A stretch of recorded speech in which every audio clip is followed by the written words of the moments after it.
കുടിവെള്ളം വെന്തൊരുകുമ്പോൾ ആരോഗ്യവകുപ്പ് നൽകുന്ന നിർദ്ദേശങ്ങളിൽ ഏറ്റവും പ്രധാനപ്പെട്ടത് ധാരാളം വെള്ളം കുടിക്കുക എന്നതാണ്. എന്നാൽ കുടിക്കാൻ വെള്ളമില്ലാത്തവർ എന്തു ചെയ്യും? നാടിനൊപ്പം തൊണ്ടയും വരളുന്ന 20ഓളം കുടുംബങ്ങൾ കാട്ടാക്കട തൂങ്ങാംപാറയിലുണ്ട്. അവരുടെ ദുരിത കാഴ്ചയാണ് ഇനി.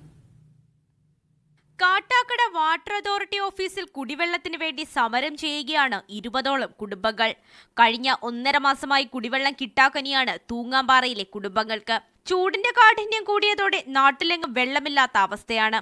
കുടിവെള്ളം ലഭിച്ചിരുന്ന വാട്ടർ അതോറിറ്റിയുടെ പൈപ്പും നിലച്ചതോടെ ഒരിറ്റ് വെള്ളം പോലുമില്ലാത്ത സാഹചര്യമുണ്ടായി. പലതവണ കുടിവെള്ള പ്രശ്നം ബന്ധപ്പെട്ട അധികൃതരുടെ മുമ്പിൽ എത്തിച്ചെങ്കിലും ഒരു നടപടിയും ഉണ്ടായില്ല. ഉടൻ ശരിയാക്കും, നാളെ ശരിയാക്കുമെന്ന് പറയുന്നതല്ലാതെ കുടിവെള്ളം എത്താതെ വന്നതോടുകൂടിയാണ് നാട്ടുകാർ പ്രതിഷേധത്തിലേക്ക് കടന്നത്. പണമടച്ച് കാത്തിരുന്നിട്ടും കുടിവെള്ളം ലഭിക്കുന്നില്ലെന്ന് നാട്ടുകാർ ആരോപിച്ചു. കുടിക്കാൻ വെള്ളം ഇല്ലാതെ ഞങ്ങൾ ഇങ്ങനെ കിടന്ന് കഷ്ടപ്പെടുകയാണ്. ഞങ്ങൾ ഇവിടെ വന്നപ്പോഴത്തേന് സാറ് ഒരു ദിവസവും കാണൂല, ഇതാ ഇപ്പൊ വരും 15 മിനിറ്റ് 20 മിനിറ്റ് എന്നും പറഞ്ഞ് ഞങ്ങൾ 3-4 ദിവസം കൊണ്ട് പിടിച്ചിരുത്തി. കാട്ടാക്കടയിലെ മറ്റു പ്രദേശങ്ങളിൽ കുടിവെള്ളം ലഭ്യമാകുന്നുണ്ട്. തൂങ്ങാംപാറയിലെ 16-ാം വാർഡിലാണ് കുടിവെള്ളമില്ലാതെ കുടുംബങ്ങൾ ദുരിതത്തിലായത്. ഇവിടേക്കുള്ള വെള്ളത്തിന്റെ വാൽവ് അടച്ചതായും നാട്ടുകാർ ആരോപിക്കുന്നു. എത്രയും വേഗം കുടിവെള്ള പ്രശ്നം പരിഹരിക്കണമെന്നാണ് നാട്ടുകാരുടെ ആവശ്യം. മീഡിയ 1 തിരുവനന്തപുരം.